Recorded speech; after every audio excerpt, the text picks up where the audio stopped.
ও যুবক, আমি আল্লাহ চাই না কেউ গুনাহ নিয়ে কবরে যাবি, জাহান্নামের আগুনে জ্বলবি।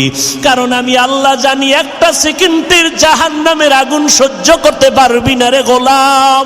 ওই জাহান্নামের আগুন বড় ভয়ঙ্কর, সহ্য করতে পারবি না। আম্মা জান আয়েশা বলে, একদিন দেখি আমার নবী হুজরায় বসে গুনগুন গুনগুন করে কান্না করে। আম্মা জান আয়েশা বলে, নবী কাঁদেন কেন? আমি আয়েশার কোনো বেয়াদবির কারণে। নবী বলে, না রে আয়েশা, তোমার আবার কিসের বেয়াদবি? কয়, নবী আমার বয়স তো কম, 6 বছরে আপনার সাথে বিয়া হলো, 9 বছরে আপনার ঘরে আসছি, আমার মাত্র 9-10 বছর চলতেছে, 18 বছরে নবী বিদায় নিলেন, আমার ভুল হইতেই পারে রে নবী। মায়ার নবী কয়, আয়েশা তোমার কোনো বেয়াদবি হয় নাই তো নবী আপনি কেন কাঁদেন? মায়ার নবী বলেন, আয়েশা হাসরের ময়দানের কথা মনে পড়ে গেছে, এই জন্য আমি কান্না করি, হাসরের ভয়ঙ্কর অবস্থার কথা। আম্মা জান আয়েশা বলে, নবী হাসরের ময়দানের ভয়ঙ্কর অবস্থাটা কেমন হবে?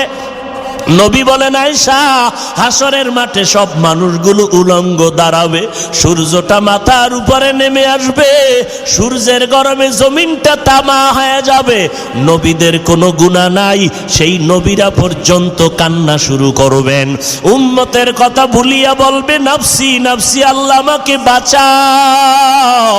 মুসা নবী কাঁদবেন, আমাকে বাঁচাও। ইব্রাহিম নবী কাঁদবেন, আমাকে বাঁচাও। কি পরিমাণ ভয়ঙ্কর অবস্থা হলে নবীরা পর্যন্ত উম্মতের কথা ভুলিয়া নিজেকে বাঁচানোর জন্য কান্না করবে। আম্মা জান আয়েশা বলে, নবী ওই সময় আপনি দোজাহানের সরদার কি করবেন? আমার মায়ার নবী কান্না করে বলে, আয়েশা ওই সময় আমি মুহাম্মদ মাকামে মাহমুদে সিজদায় পড়ে কাঁদবো, আমাকে বাঁচানোর জন্য বলবো না, আমি বলবো, দয়ার মালিক আমার উম্মতের বাঁচাও, আমার একটা উম্মত যেন জাহান্নামে না যায়, আমার উম্মতকে বাঁচানোর জন্য আমি সিজদায় পড়ে কান্না করব। ও রাজশাহীর নবীরা আশেক উম্মতের দল, পাও দুইটা যদি আগাইয়া দাও, পায়ে হাত রেখে বলবো, এখনো সময় আছে, তওবা করে নাও, আর নামাজ বাদ দিও না, মা বাবারে কষ্ট দিও না, ওলামায়ে কেরামের বিরোধিতা করিয়া গুনাহগার হইও না, চোখের পানি ছেড়ে আবার মালিকের ডাকো আর বলো, দয়ার মালিক।